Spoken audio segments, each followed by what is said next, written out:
First tonight, after a long closure due to COVID-19, Kirkland and Redmond are reopening their playgrounds. We know your kids are climbing the walls, but just because the playgrounds have opened up again, that doesn't mean everyone should actually go. Cairo 7 Eastside reporter Allison Grandi spoke to a pediatrician, and Allison, she said you still need to consider the risk and if it's worth it. You do, Monique. And she said if you do go, to make sure you bring plenty of hand sanitizers before and afterwards, and make sure you have a mask for every child. And it's not just wearing the mask to protect you from the other people around and what's in the air, but it's also going to keep kids, we all know they touch their mouths, they touch their nose. It'll keep them from touching those while they play.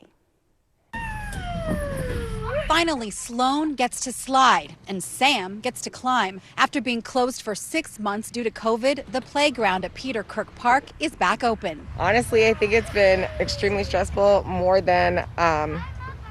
for the kids than it has the adults. We can take a lot. These guys locked in a box for over 6 months is not cool. Kirkland reopened parks today. It would be nice if we can keep the parks open because we're in an apartment, so this is basically our way that we can have the kids go out and play. Redmond opened some of the parks on Friday, including grass lawn. Signs warn children to stay 6 feet apart, wash their hands, and wear a mask. My preference is one that has ear loops so it won't get stuck or caught on play equipment or would pop off. Dr. Beth Ebel, a pediatrician at the University of Washington, says parents need to consider the risk. When you're going to a park where there's set play equipment, lots of kids are going to have touched it. If the disease is 1 in 20 or something, somebody who has had COVID or been exposed to it is going to be touching that equipment. If you have an older adult in the home or a child with a health condition, she says it's safer to play somewhere else. We asked if Kirkland plans to clean the play equipment. The issue with that we've considered with doing any additional cleaning is that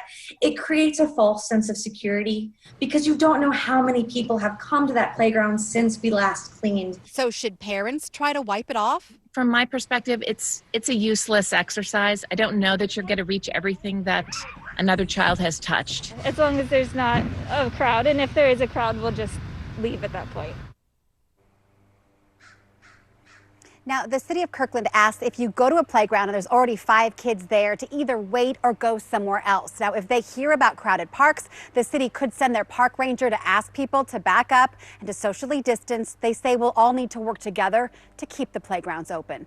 Allison Grandi, Cairo 7 News. And today, health officials confirmed 300 new cases of coronavirus here in Washington, and that brings our state's total to more than 82,800. That's since the outbreak started.